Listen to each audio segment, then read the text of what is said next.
გაეკეთებია, რეაგირება და შესაბამისად გაშოიფურდება და ასე შესაბამისად ეს იყო თუნდაც უკანონო და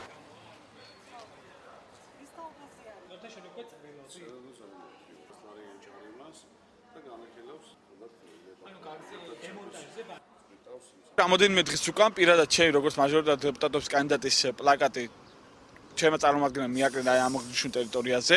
ბეტემ ტექსტილის იურისმა ვინმე ჩავლეიშვილმა, კოალიცია ქართული ოცნების აქტივისტმა ჩათვალა ეს იყო უკანონო, მიკრული და მან თვითნებურად მიიღო გადაწყვეტილება აღნიშნული ბანერის დემონტაჟისა. მივმართავ უწყებათა შორისო კომისიას, მივმართავ შესაბამის ორგანოებს, შინაგან საქმეთა სამინისტროს, რათა გაატარონ ღონისძიებები. თვითნებურად განთავსებული არის ბანერი და ამ ბანერს სჭირდება შესაბამისი ნებართვა. თუ ეს ნებართვა არ წარმოადგენა ბათუმის ტექსტილმა, წინააღმდეგ შემთხვევაში დაჯარიმდება და მოხდება მისი დემონტაჟი.